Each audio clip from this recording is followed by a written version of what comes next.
Oh, she wants to be good and doesn't know how. Raised in a world that's only let her down. Too pretty to get the pity, she only gives a shit. Attention she can't find at home. Living in a trailer, stared at by the neighbor, let her feel like she's the one that's wrong. Didn't ask to live this way, when did she get to say, is this all life is? She's anxious, worried, and scared. It don't get better than this. We asked Coach Cribbs, where are you from and how did your hometown influence your music? I'm from Holly, Texas. It's right around Abilene. While I was growing up, I went to a lot of concerts, Pat Green, Robert Earl King, Crossing Your Ragweed, Great Divide, Coup de Grace. All those bands really shaped me. Being in the church also singing, I really always enjoyed it. Just had a great time hearing those hymns. Another influence as I started getting into my 20s was probably Fred Eaglesmith. I don't know if you haven't heard Fred Eaglesmith, you are missing out, man. That guy can go. We asked Coach Cribbs, who were your early music influences? Influences, man, it's got to be all those early Red Dirt bands, the Cross Canadian Ragweeds, the Mike McClure, Great Divide, all of them. Man, they just really shaped me. Reckless Kelly, golly, they're all so good. But some of that Canadian country music is a little out there too, but it's good stuff. Fred Eaglesmith and Core Blund is another great artist that I feel like really influenced me. We asked Coach Cribbs, can you remember the moment you knew you wanted to pursue music seriously? When I was around 18, I probably started writing a lot. By 21, I wanted to put more emphasis, a little more push on it, and really try to pursue music as not maybe a career, but at least a full-time hobby. However, life got hectic, and I had to put it on hold for a little while. And now I'm so blessed. I have a wonderful wife who allows me to do something that I enjoy. And so now I'm really trying to put more effort into it and just have a great time with this whole music thing. We asked Coach Cribbs, how would you describe your sound to someone who has never heard your music before? My sound, well, I may not kill you with the big notes, okay? I may not have that massive range, but I hope it's consistent enough and it's got enough draw into it that it might bring you in just a little bit. And hopefully the lyrics, I'm hoping more the writing, something that sticks with people, makes them feel something, makes them think something, makes them want to be a little bit better and be okay with some of the bad that they've done, because we all mess up, and it's just about one step at a time, just trying to become a little bit better of a person. We asked Coach Cribbs, what genre or artist inspired your current music style? I like listening to just about anything.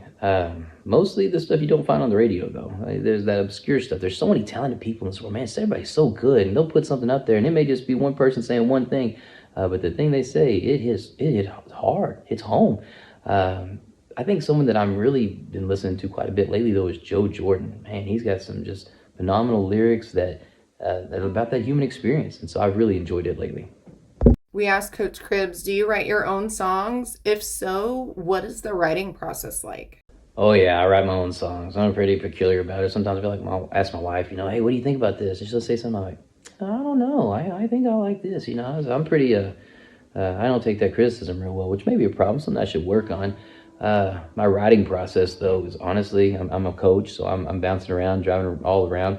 A lot of times on the bus, drop the kids off, got to take the bus back to the bus barn, and something gets stuck in my head, and I'll start talking about it and start singing it. I'm like, oh, this sounds good. I get this bus, man. I need to write this down. And then, honestly, some of the lines that I feel like I really enjoy the most and enjoy singing the most, we'll be listening to other music, and I'll talk to my wife, and I'll say, man, that's a great line. Can you believe he said this? And she goes, that's not what he said, and I guess I'm hard of hearing, but then I'm like, oh, I guess I just came up with a great line. It's mine now. So that's really my writing process. It's pretty obscure, pretty eclectic, but I enjoy it. We asked Coach Cribbs, what themes do you find yourself drawn to in your songwriting? My motto is remorse, redemption, rejoice. Man, we have a loving Father. He's so perfect. Sending his son to die for us. Everything that we've been through, everything that we go through, we know is going to be made okay through him. And I always like to keep that as a focal point. And then I want to sing about it. I want to sing it about the whole process in between. Every celebration, every great thing that happens. We want to sing about that. But every scar, every bad thing, that needs to be brought up too. And so I definitely want to. I want to have that too. And just anything and everything I do, I really want to do a much better job than I ever have and glorifying Jesus Christ. We asked Coach Cribs, what has been your favorite live performance to date and why?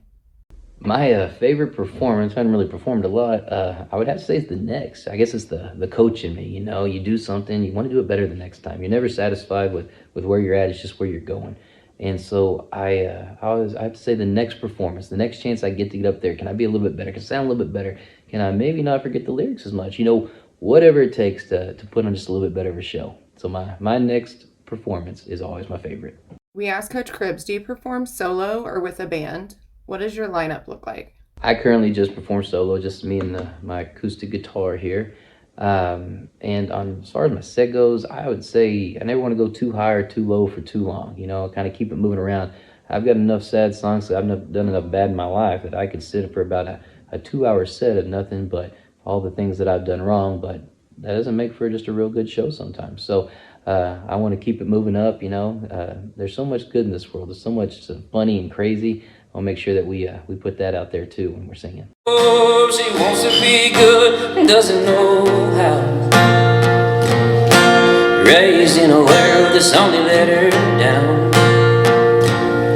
Too pretty, get the pity, she only gives a shit. Attention she can't find at home. Living in a trailer, stared at by the neighbor, let her feel like she's the one that's wrong. Didn't ask to live this way, when did she get to say, is this all life is? She's anxious, worried, and scared. It don't get better than this. We asked Coach Cribs, how has your music evolved since you started? I feel like my music's changed the most recently by putting more of my faith into it. That good book's got a lot of great inspiration, so I've been trying to add more of that into it to really shine the person that I want to be. I'm also trying to spend a lot more time on the details and not just the headlines. I think some of the most beautiful things are, you know, those things right there in front of you that you kind of got to squint at just a little bit to see. And so a lot more on the details right now. That's probably my emphasis. We asked Coach Cribs, what is the one thing you want your audience to feel after you perform? I really just want the audience to get that one hook, you know, that one line they can't get out of their head. And they're like, where did that come from? You know, and maybe they relate to it and it's something that maybe helps them the next day. I'd like for someone to see me and say, you know, he's kind of an outlaw. He's got some weird stuff he's up there saying, but by God, you can tell that he loves Jesus. If I can get that out there, I feel like I'm doing everything I want. We asked Coach Cribs, what are you currently working on? Album, EP, single, tour? I have about 100 songs, a little over 100 songs that I'm working on, currently trying to put them in the right order, the right mix. So hopefully I can get in the studio and put together a decent album. That's what I'd really like to do. I'm also trying to work on some covers. I don't really like doing covers. I like my own stuff, and that's probably a problem, a little pride issue there. But I want to make them more my own. And, you know, obviously people want stuff they can sing along to, and a song they know is going to help with that. So that's probably where my focus has been mostly right now. We asked Coach Cribs, can you tell us about your latest release and the story behind it? My latest release is called Florida Georgia Line, and it's not quite what you think. It's a song about heartbreak. You know, you're in the truck and the radio's teasing you and testing you with playing the wrong songs that just fire you up a little bit. And, you know, it's like one of those songs you probably heard before, but there's a little twist to it. Because I despise bro country. Man, not a fan. Not at all. I can't do it. And I think that's pretty apparent if you listen to the song. We asked Coach Cribs, are there any collaborations that you're excited about? I've been meeting more people with the music business and just really appreciative of how much people are available to help you out and try to help you grow as a musician and really as a person. That's what's most important. In the future, I would like to do something collaborative with my buddy Wilhelm. He's pretty good. You should check him out. We asked Coach Cribs, what are your short-term goals as an artist? I'd really like to write songs that a lot of people just want to hear. You know, just want to sit and listen to songs, but then I want to write some that other people want to sing. And I kind of have a wide variety there. I just think there's a lot of things in this world, good and bad, that are overlooked. And I want to shine a little light on those, and I want to spend a little more time on those. It's not just all about drinking beer and sitting in the back of the truck. While those are some great songs, I think there's more to it than just that. We asked Coach Cribs, where do you hope to see your music take you in the next 3 to 5 years?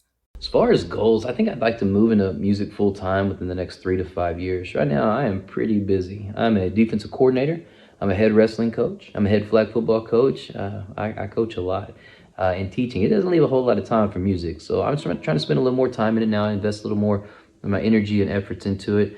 And I'm hoping within 3 to 5 years, though, it can be a full-time gig. We asked Coach Cribbs, what's a dream venue or artist you would like to share the stage with?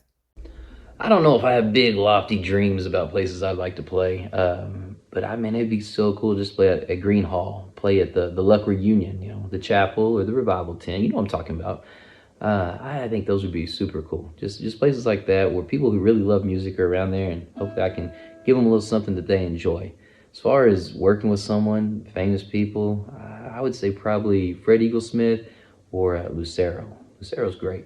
We asked Coach Cribbs, what do you like to do outside of music? When I'm not doing music, man, I just love hanging out with my wife and kids. My wife is awesome. You could not ask for better. Smoking hot, too. My kids, they're great. I love hanging out with them, just being around them. I like being a dad. I enjoy being a dad. I also enjoy being a coach.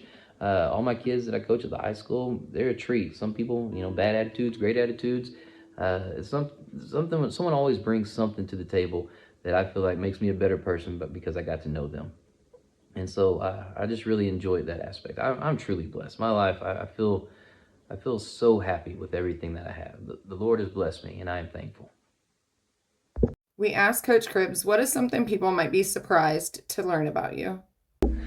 Something weird about me, I hate pickles, like despise. Like, I can't do it. I will throw a fit. I mean, I think it's an allergy because it's such a violent response when I get a pickle even close to me. I can't stand it.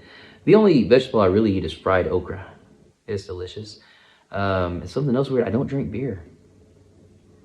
That's a lie. I do. Man, I love them yellow bellies, but always in moderation.